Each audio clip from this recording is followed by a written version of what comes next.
Beekeeper is a new movie playing in theaters this weekend. I went to an early screening tonight, and it's interesting. So I do go to a lot of early screenings, and I am trying to do this year where I go to an early screening for a movie. I want to have that review out early.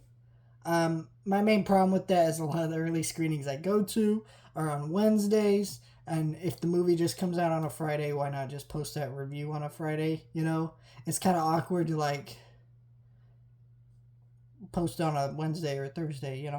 But this one I got to see like on a Saturday, and I'm able to post it on a Monday and just sit and talk about it. So, and I gotta say, this is an interesting movie to talk about because today is the January 6th, and if you know in American society what happened on January 6th, is like we don't need to go into that, but it's just funny to see a movie about a dude who's willing to expose the the corruption and stand up for what's right, which is something that you could argue we're arguing right now about January 6th and all that shit. So I don't know. I just thought that was interesting.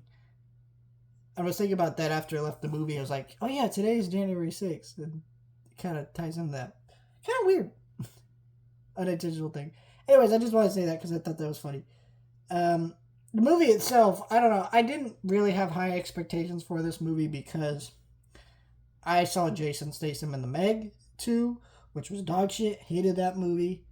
I saw Jason Statham in other movies like Operation Fortune and just other stuff recently that he's just been boring, bland, whatever.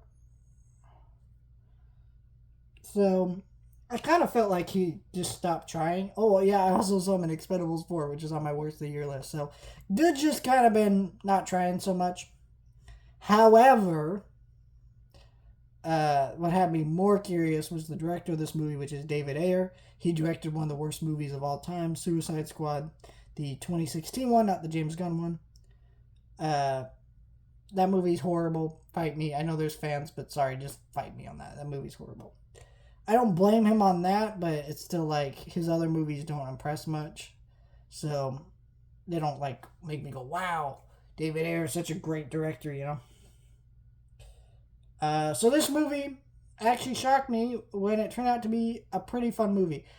I will say this: if you're someone who hasn't seen a new movie that came out in the year 2024, make this one your first one.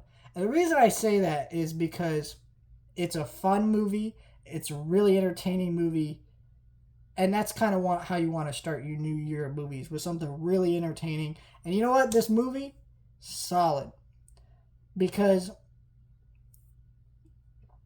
he just knows what it is.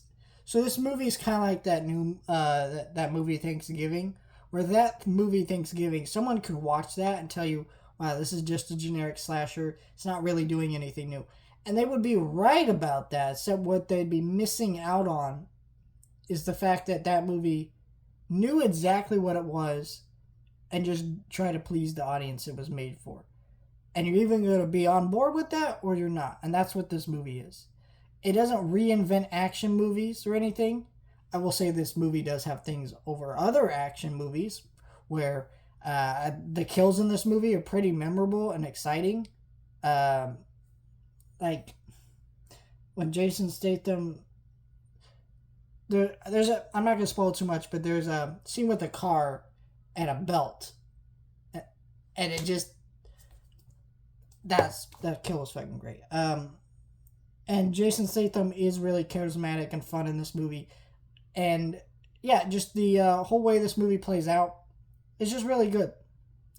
And it's kind of interesting because this movie does actually set up kind of something where they could do more sequels, where you know the beekeeper isn't just the fact that he's literally a beekeeper. It's also like a whole government entity that takes out corruption and things like that. So there could be other beekeepers. We could see more with this guy, in other movies.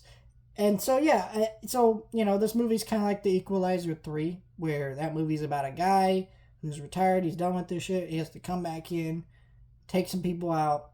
But I felt like it added enough of its new thing to it while also being not super fresh.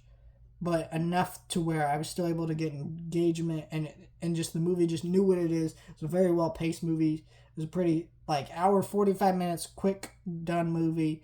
It just really moved really well, and it kept me engaged from the from the beginning to the end. It just moved succinctly. It's just a movie that I'm really surprised how much I enjoyed this movie. It was just a super solid, entertaining movie from a movie that I was expecting like a C minus to a D at best. I would say this movie is a B minus or B plus. It's just a pretty solid action movie, and I wouldn't mind watching it again. Um, and yeah, I don't know. This is one, if you like action movies, you gotta check this one out. And I kind of do hope we get a sequel, but because this movie came out in January, who knows how well this movie will do and if we'll get a sequel. But if we do, hell yeah, because I really enjoyed this movie.